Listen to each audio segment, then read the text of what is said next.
پیشنمي لپاره څوک به مې ویده د خوبه راپاڅول او څوک به چې راپاڅېدلي وو راته به یې وویلې چې ډوډۍ پخه نه ده بیا به پرې راوګرځېدلم یوه ګوله ډوډۍ به یې راکړه من به پرې روجني مولوي احمد صاحب هلته ناست دی زما د درس ملګری دی دا په کوم ځای کې چې ما اوده سبقان ویلي الله شاهد دی 1 ساعت او 20 دقیقې به ما پیاده مزل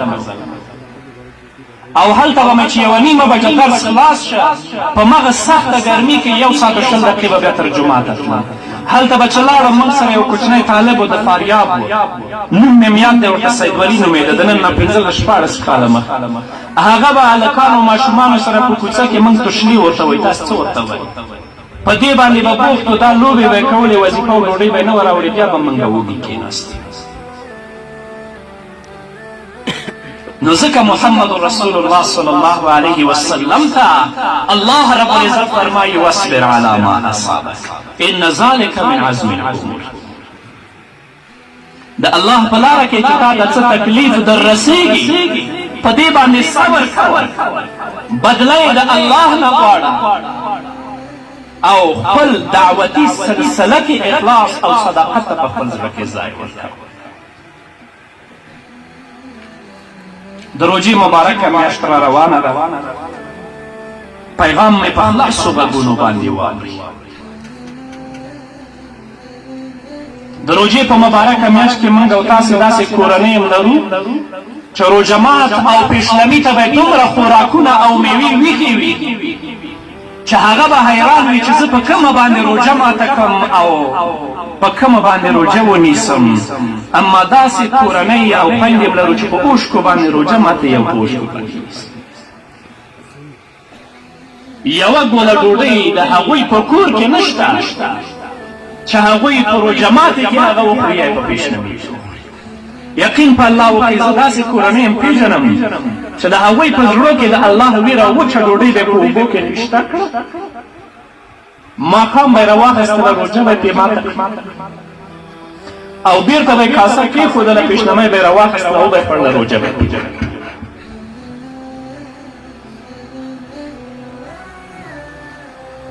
ته چې 10 رقمه خواړه خورې په روژه ماتې کې یا قارب دی د مدرسې طالب یو عالم یو فقیر او مسکین د روژه ماتې لپاره څه نه لري دا ستا روژه الله هېڅ نه قبلوي الله ستاسې داسې روژې او داسې عبادت ته هېڅ اړتیا نه لري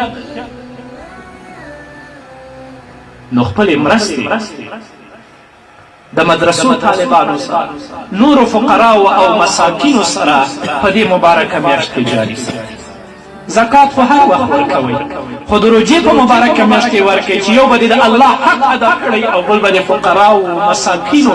او طلباو سره مرسته کړي یوه ګوله ډوډۍ به راواخلي خپل اولاد سره به روژه پرې ماته کړي او پیشنمۍ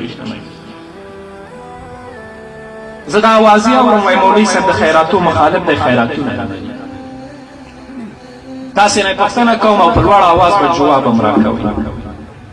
چې کله مړی شوی 200-300 کارټونه دې راوړي دي پلانی حاجي صاحب پلانی ملک صاحب پلانی مولوي صاحب پلانی ملا صاحب دې راشي خیرات دا غوره او بهتره ده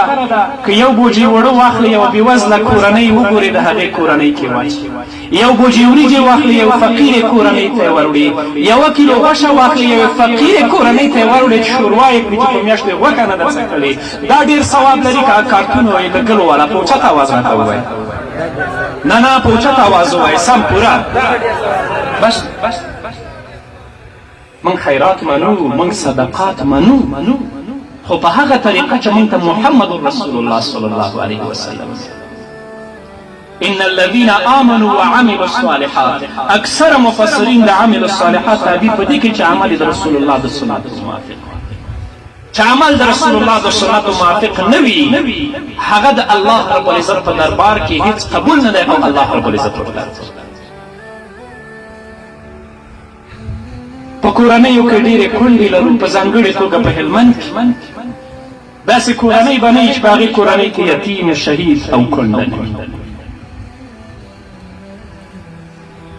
حاجي فدا محمد دلته ناست دی راسره زه یو دارالایتام ته لاړم په چمن کې 300 یتیمان وو هغه یتیمانو چې پلرونو یې د الله د دین لپاره خپل سرونه قربان کړل. یو کوچنی طالب یې راپاڅوه د تلاوت لپاره، والشمس وضحاها دا صورت یې لوست، داسې سترګې اړولې چې یقین په الله وکړه چې ما د قرآن په هر جز باندې دا سړی